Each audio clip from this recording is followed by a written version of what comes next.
German দার্শনিক মার্কুস সিরেলের একটি উক্তি এখানে আমি খুব প্রাসঙ্গিক মনে করি।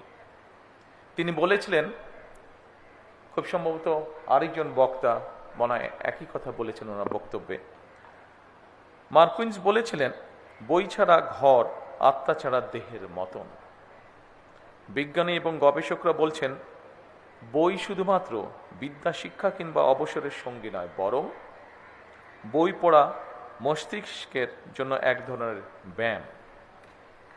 সম্মানিত উপস্থিতিবৃন্দ, গবেষণায় দেখা গিয়েছে নিয়মিত বই পড়ার অভ্যাস মস্তিষ্কের কোষগুলোর মধ্যে নতুন সংযোগ তৈরি করে, যেটি মানুষের স্মৃতিশক্তি এবং জাজমেন্ট ক্ষমতা বা বিশ্লেষণী ক্ষমতা বাড়ায়, এমনকি আলজাইমার বা ডিমেনশিয়ার মতন রোগের ঝুঁকি ও ক্ষেত্র বিশেষে কমিয়ে নিয়ে আসে। তবে বর্তমান সময়ে তথ্য প্রযুক্তি মানুষের বই পড়ার অভ্যাসে মনে হয় প্রধান বাধা হিসাবে দেখা দিচ্ছে।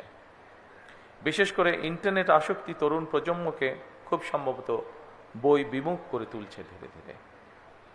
ইন্টারনেটে অবশ্যই বই পড়া যায়, তবে গবেষকরা বলছেন, বইয়ের পাতায় কালো অক্ষরে লেখা বই পড়ার মধ্যে যে জ্ঞানের গভীরতা উপভোগ করা যায়, সম্ভবত একইভাবে দিনের পর দিন কম্পিউটারে মনিটরে ডুবে থেকে জ্ঞান অর্জন হয়তো সম্ভব, তবে শরীরে এবং মনোজগতে এর একটা সাইড এফেক্ট বা পার্শ্ব প্রতিক্রিয়ার প্রভাব রয়ে যায়।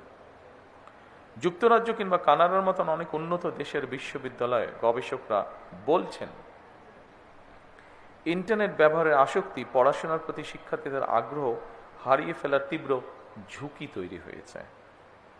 সময়ের প্রেক্ষিতে জনজীবনে ইন্টারনেট হয়তো অনিবার্য অনুষঙ্গ হয়ে উঠলেও এর নেতিবাচক দিকগুলো সম্পর্কে আমাদেরকে অবশ্যই সচেতন হতে হবে। এর সম্পর্কে সচেতনতা বাড়ানো প্রয়োজন বোধ হয়।